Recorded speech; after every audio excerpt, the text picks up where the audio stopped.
जय जोहार, नमस्कार। छत्तीसगढ़िया चैनल देख रहे हैं आप। छत्तीसगढ़ की तमाम सभी बड़ी महत्वपूर्ण काम की खबरों की शुरुआत करते हैं आज की पहली बड़ी खबर के साथ। छत्तीसगढ़ में पहली बार रामायण महोत्सव का आयोजन किया जा रहा है। यह महोत्सव रायगढ़ के रामलीला मैदान में आयोजित किया जाएगा। यह आयोजन 1 जून से 3 जून के बीच चलेगा। स्वास्थ्य मंत्री टी.एस. सिंहदेव ने बताया कि अलग अलग देश और राज्यों से आने वाले रामायण के कलाकार रामायण के प्रसंगों के ऊपर अपनी प्रस्तुति देंगे। इसके अलावा आरती तथा हनुमान चालीसा का भी पाठ होगा। रामचरितमानस के आधार पर राम भगवान के चरित्र का भी वर्णन किया जाएगा। छत्तीसगढ़ के संस्कृति विभाग की ओर से इस महोत्सव के आयोजन हेतु जोरदार तैयारियां की जा रही है। इसमें शामिल होने वाले मानस मंडलियों को इनाम दिया जाएगा। प्रथम इनाम 5 लाख रुपए, द्वितीय इनाम 3 लाख रुपए तो वहीं तृतीय इनाम 2 लाख रुपए तय किया गया है। दुर्ग जिले के चंदूलाल चंद्राकर मेडिकल कॉलेज में 2016-17 के बैच को मान्यता नहीं मिलने पर छत्तीसगढ़ उच्च न्यायालय ने केंद्रीय स्वास्थ्य सचिव और राज्य के स्वास्थ्य सचिव से, इसके अलावा नेशनल मेडिकल काउंसिल से जवाब मांगा है। 2 जजों की डिवीजन बेंच ने इस मामले में मंगलवार को सुनवाई की। यहाँ कोर्ट ने कहा है कि इस मामले की सुनवाई गर्मी छुट्टी के बाद 14 जून को होगी। खबर के मुताबिक चंदूलाल चंद्राकर मेडिकल कॉलेज में साल 2016-17 के बैच में MBBS के छात्रों की डिग्री को नेशनल मेडिकल कमीशन ने अभी तक मान्यता नहीं दिया है। इस मुद्दे को लेकर के छात्रों ने हाई कोर्ट में याचिका दायर की थी। तो वहीं हाई कोर्ट ने कांकेर मेडिकल कॉलेज में 300 पदों में भर्ती हेतु लगी रोक को हटा दिया है। खबर के मुताबिक शासकीय मेडिकल कॉलेज कांकेर में नियम के विरुद्ध तृतीय और चतुर्थ श्रेणी में भर्ती किए जाने पर कुछ लोगों ने हाई कोर्ट में याचिका दायर कर भर्ती के काम में रोक लगाने की मांग की थी। निःशुल्क और अनिवार्य बाल शिक्षा अधिकार अधिनियम RTE में चालू शिक्षा सत्र में प्रदेश के प्राइवेट स्कूलों में भर्ती के लिए पहली पारी में ऑनलाइन अर्जी देने का काम पूरा कर लिया गया है। संचालक लोक शिक्षण सुनील कुमार जैन ने बताया कि पहली पारी में कोंडागांव, दंतेवाड़ा, सुकमा जिले का लॉटरी निकाला गया, जिसमें 552 बच्चों को चुना गया है। इसमें दंतेवाड़ा जिले से 74, सुकमा जिले से 82 और कोंडागांव जिले से 396 विद्यार्थी शामिल हैं। उन्होंने बताया कि बाकी जिले की लॉटरी 25 मई तक पूरा कर लिया जाएगा। खबर के मुताबिक प्राइवेट स्कूलों में एडमिशन के लिए RTE पोर्टल के तहत आवेदन मंगाए गए थे।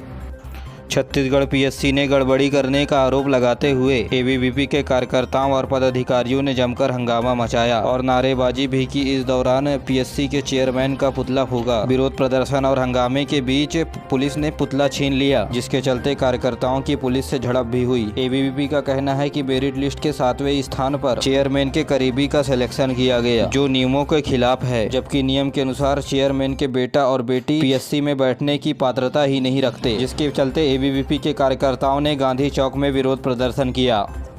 छत्तीसगढ़ लोक सेवा आयोग की चयन परीक्षा 2022 में मेंस के लिए 18 मई से आवेदन शुरू होंगे। परीक्षा के लिए 25 मई तक अभ्यर्थी आवेदन कर सकेंगे, जिसका एग्जाम 15 से 18 जून तक होगा। बता दें कि PSC 2022 के तहत 210 पदों पर भर्ती के लिए आवेदन भरे गए थे। बता दें कि फरवरी में प्रारंभिक परीक्षा आयोजित हुई थी। मुख्य परीक्षा के लिए 3095 अभ्यर्थियों का चयन हुआ है। PSC 2022 में 19 सेवाओं के लिए भर्ती जारी की गई थी। डिप्टी कलेक्टर के 15, DSP के 8 पद शामिल हैं। वहीं सबसे ज्यादा नायब तहसीलदार के 70 पद हैं। छत्तीसगढ़ में मौसम का पारा चढ़ते जा रहा है। प्रदेश के दिन का तापमान 45 डिग्री के पार जा चुका है। वहीं रात का तापमान 25 डिग्री के करीब रिकॉर्ड दर्ज किया गया है। मंगलवार को भी मौसम गर्म रहा। तो वहीं मौसम विभाग के मुताबिक बुधवार को भी 43 डिग्री से ज्यादा मौसम का तापमान रहने की संभावना है। प्रदेश में आ रही शुष्क हवाओं के कारण मौसम गर्म हो रहा है। बता दें कि अब तक मुंगेली में सबसे ज्यादा 44.8 डिग्री सेल्सियस तापमान रिकॉर्ड दर्ज किया गया है।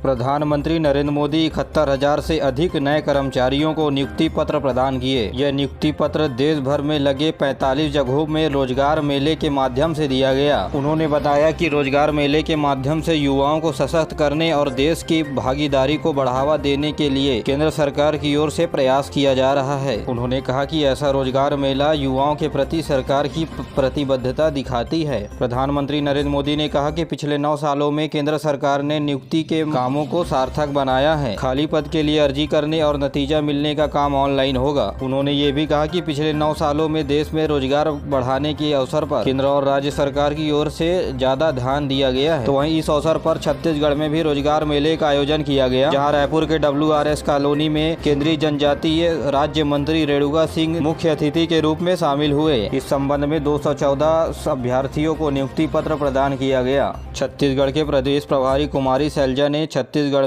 के कांग्रेस पार्टियों की बैठक ली। इस बैठक में मुख्यमंत्री भूपेश बघेल, डॉक्टर चरणदास महंत, गृह मंत्री ताम्रध्वज साहू, स्वास्थ्य मंत्री TS सिंहदेव और कांग्रेस के प्रदेश अध्यक्ष मोहन मरकाम बैठक में शामिल रहे। बैठक में श्री मरकाम ने बताया कि आने वाले चुनाव को लेकर के इस बैठक में बातचीत किया गया। आपको बता दें कि 21 मई को पाटन में भरोसे का सम्मेलन रखा जाएगा। तो वहीं 26 मई से संभाग स्तरीय कार्यकर्ता सम्मेलन का भी आयोजन किया जाएगा। कोरबा के SECL के बसदेवा खदान में बड़ा हादसा हो गया। FD6 कोड में ड्रिलिंग के दौरान विस्फोट होने से काम कर रहे ऑपरेटर कौशल प्रसाद एवं सहायक विजय सिंह गंभीर रूप से घायल हो गए। दोनों को खून से लथपथ ढेलवा के विभागीय अस्पताल में भर्ती कराया गया, जहां दोनों की हालत गंभीर बताई जा रही है। डॉक्टरों ने हालत की गंभीरता को देखते हुए अपोलो अस्पताल बिलासपुर रेफर कर दिया है। मुख्यमंत्री भूपेश बघेल का प्रदेश भर में भेंट मुलाकात कार्यक्रम जारी है। इसी कड़ी पे भाटापारा विधानसभा क्षेत्र के गांव कडार पहुंचे। इस दौरान 128 करोड़ 54 लाख रुपए से अधिक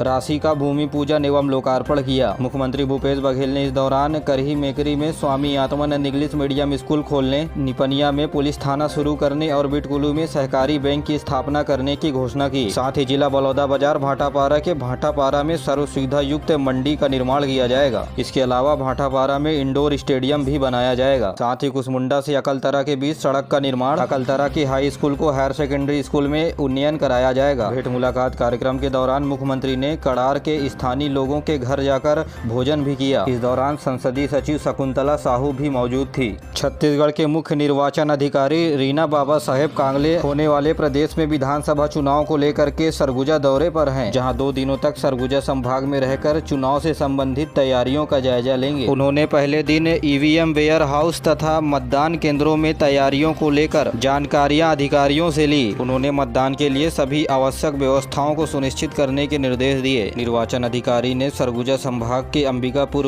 में मौजूद कलेक्टर ऑफिस के सभागार में बैठकर निर्वाचन संबंधी समीक्षा बैठक आयोजित की। निर्वाचन अधिकारी ने कहा कि छत्तीसगढ़ में नए नियम लागू होने से करीब 5.5 लाख नए मतदाता जुड़ने की संभावनाएं हैं। भारतीय जनता पार्टी आगामी 20 मई से प्रदेश स्तर पर चलबो गोठान खोलबो पोल अभियान की शुरुआत कर रही है। भारतीय जनता पार्टी के प्रदेश अध्यक्ष अरुण साव ने पत्रकारों से बातचीत करते हुए ये जानकारी दी। इस दौरान प्रदेश के प्रत्येक मंडल के पदाधिकारी जाकर कम से कम 10 गोठानों के बारे में जानकारी जुटाकर ग्रामीणों से पूछताछ करेंगे। इसके लिए एक फीडबैक फॉर्म जनता का पंचनामा तैयार किया गया है। इसमें मौजूद 10 सवालों का जवाब प्रत्येक गोठानों में पूछा जाएगा। श्री साव ने आरोप लगाया कि छत्तीसगढ़ सरकार 1300 करोड़ रुपए का गोठान घोटाला किया है। ये गोठान घोटाला चारा घोटाला से भी बड़ा है। उन्होंने कहा कि गोबर खरीदी के नाम पर हर महीने सरकार की ओर से करोड़ों रुपए का भुगतान किया जा रहा है, लेकिन ये पैसा कहां जा रहा है इसका कोई पता नहीं है।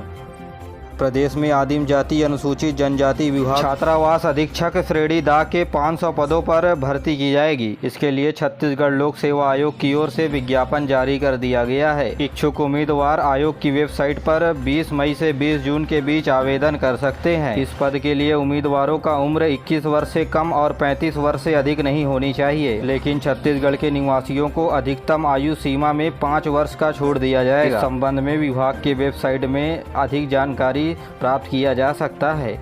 छत्तीसगढ़ की एकमात्र वंदे भारत ट्रेन अब बंद होने जा रही है। जी हाँ, स्पेशल कोच को हटाकर लगाई जाएगी तेजस की बोगियां। रेलवे का दावा है कि ये व्यवस्थाएं कुछ दिनों के लिए हैं। जी हाँ, बिलासपुर नागपुर वंदे भारत ट्रेन बंद कर उसे अब तेजस की रैंक से चला रहा है और इसी वजह से अब किराया भी कम करने का दावा किया जा रहा है। रविवार से वंदे भारत ट्रेन तेजस रैंक से चलने लगी है। हालांकि रेलवे ने इस वैकल्पिक व्यवस्था के तहत कुछ दिनों के लिए चलाने की जानकारी दी है। तो वहीं दूसरी ओर ये भी कहा जा रहा है कि वंदे भारत ट्रेन में यात्री नहीं मिलने के कारण रेलवे इसे पूरी तरह बंद करने की तैयारी में है। बता दें कि बिलासपुर नागपुर वंदे भारत एक्सप्रेस ट्रेन की शुरुआत 11 दिसंबर को प्रधानमंत्री नरेंद्र मोदी के द्वारा किया